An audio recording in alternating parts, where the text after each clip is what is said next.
Hey everyone, today we're reading our primary source for the week, and we're following this pattern we've had for the last couple of weeks in the course. We read about someone. You've read about Wilbur Atwater a lot, Monday and Tuesday, over and over again. You feel like you've already read him to some extent, but now we get to see him writing in his own words.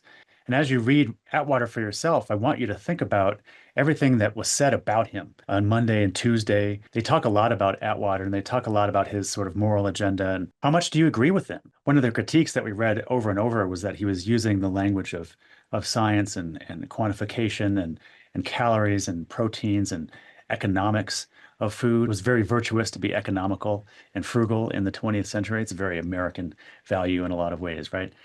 He was using that as a way to tell, especially immigrants to the United States at the time, how they should be eating and how they should be spending money. And so there's this kind of moral advice couched in the language of science and research.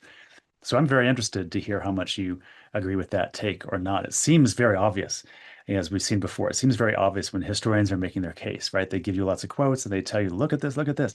And then when you read it for yourself, you may or may not agree with that. And one of the things I want you to think about is, okay, we're reading this thing from 1887.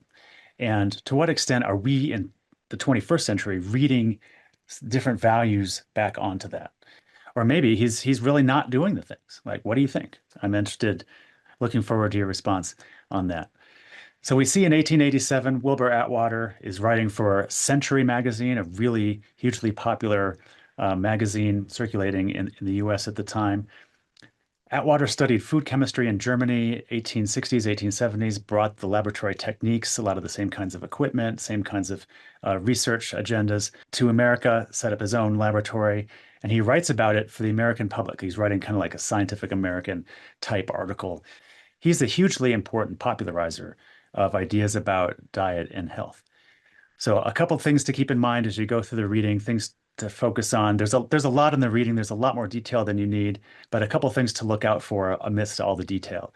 First of all, notice how he's trying to shift public mentality about diet and health. He's writing for a huge mainstream audience, and he's introducing terms that no one had heard of, really technical terms like protein and carbohydrate and calorie. Imagine a world, a food world, where no one ever talks about calories or proteins or fat or anything like that, or vitamins, nothing. Imagine food is only qualitative. It's about balance, it's about taste, there's nothing else. It's almost imaginable for us, right? We're so saturated with it. He's trying to bridge these two worlds that we're seeing kind of fragment this week in the class, right? The qualitative world of Cheney and Galen and Graham and so on, and then the very scientific nutritional world of Atwater and other people that we'll read about for Thursday. So he's really trying to educate the public about this new way of thinking about diet and health. And he's leaning very heavily on industrial metaphors, which sounds weird to us reading back the time, but it's 1887, right? That's the world people are living, industrializing America. They're used to steam, trains, efficiency, the same kind of values that get talked about in the readings for Monday and Tuesday. He's using metaphors that people would have been saturated with in everyday life. And so one of the things he says is, you don't need to understand a steam engine to trust the train. It's going to get you from point A to point B. You don't need to know thermodynamics to understand it's okay. And he's saying the same thing about chemists. You don't need to understand laboratory equipment. You don't need to understand experiments. You don't need to understand the terminology. But the chemists have an expertise that you can trust. So when they give you dietary advice, you can trust it because they have this invisible knowledge, just like we saw with Cheney, the knowledge of the invisible, right? And he has that. He's a chemist. He has the calorimeter. He can make all these measurements, but he's telling the average person, you don't need to have that yourself. You just need to listen to people who do, right? And that includes him, eventually includes the USDA and other kind of institutions like that. Second idea to keep in mind is the primacy of objectivity and quantification. There's a very clear sentiment in Atwater's piece that if you don't have chemistry research, you don't have nutrition expertise. It's impossible, right? So people like Cheney, people like Graham that we just read about that were so convincing and interesting, like those people now have no ground to stand on, right? They are irrelevant from an expertise standpoint. And that's that's a really particular way of looking at things. And also notice what that means in terms of what's missing from his text. Talked a little bit about this on an earlier video, but there's no taste, there's no comfort, there's no culture, there's no family. There's nothing about enjoyment. Food is fuel for the human machine. It's efficiency, it's industry, productivity, economics, efficiency, and cost. You should not. Why would you ever? He's got great quotes that I hope you enjoy in the article. Why would you ever buy a cut of meat that's more expensive than another one? It's the same amount of protein, right? Why would you pay more for protein when you don't have to? It's just like he just couldn't comprehend the idea that he would buy something because it tasted better. Like that was just not there at all. It's amazing how much it's not there. It's easy to not see actually because when you get immersed in the metaphors and in the explanation, it all makes sense and it sounds really cohesive and coherent. And when you step back and think about, wait a second, like, am I not allowed to enjoy the food? Like, it's just not there at all. So it's really fascinating. So the third point I want you to think about, or the third topic I want you to think about, is how Atwater, in writing in 1887, is building his own credibility and expertise, and how it's different from Cheney and Graham. And so the linchpin, obviously, the theme for this week is quantification, research, chemistry. Okay, but how does he do that? What is the rhetoric he uses? What is his style? This is for a mainstream audience. It's not a high technical article written for other scientists. He wrote those too, but this one is for average readers he's trying to convince that this stuff is important. Why does he lean so much on analogy and metaphor? What's the point? How much do you agree? I hope you write about this in your post for today. How much do you agree with Mudry and Bildakoff's analysis of his text and what he's doing? Do you see the same kind of moralizing? Is that in the text, or is that being a little bit imposed in it? Looking forward to your opinions about that. A few words about Thursday and Friday. There's no separate video for those days, but since this is Wednesday, it's not too far in the future. I like the fake, time continuum that I make up for this class. Tomorrow, Thursday, you're doing a comparative reflection. You already kind of did one of these last week. Now we have another one. There's three books that I want you to compare. They were all written between 1918 and 1922. But when you read them, even if you just skim them for 2 seconds, they look like they're written on different planets. They're just completely different. The rhetoric, the style, the tone, the descriptions, they're all giving dietary advice.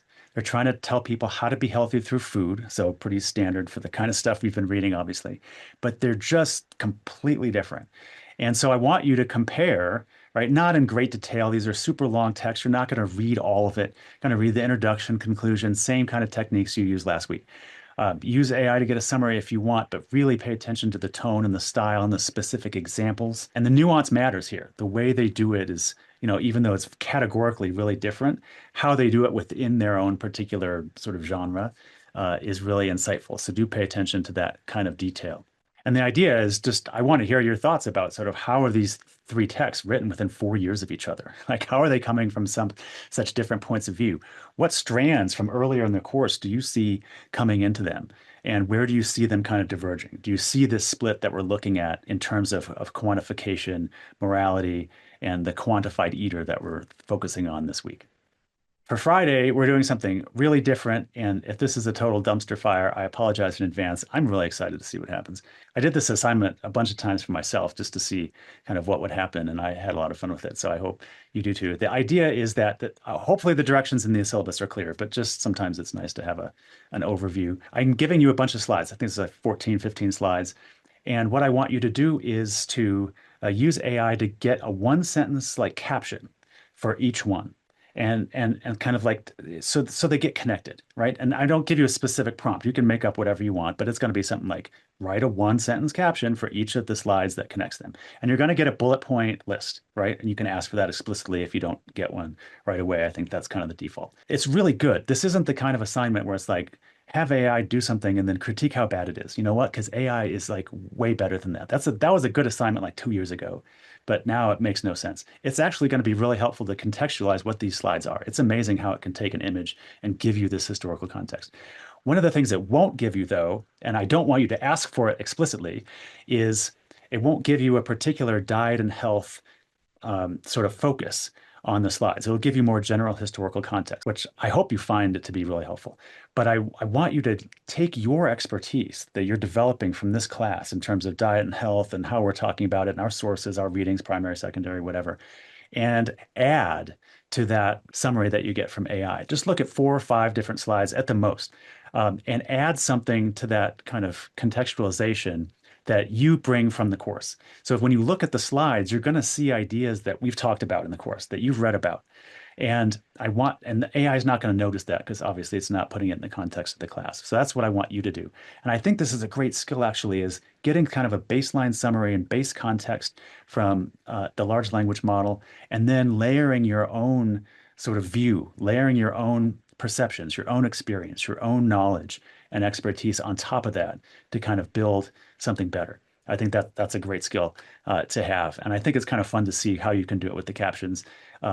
With these images. The images are a lot about cereal. See Kellogg's in there, so we read about him in the Thursday assignment. So there's some overlap there. So I'm really looking forward to what you come up with. I hope you enjoy it. See you next time.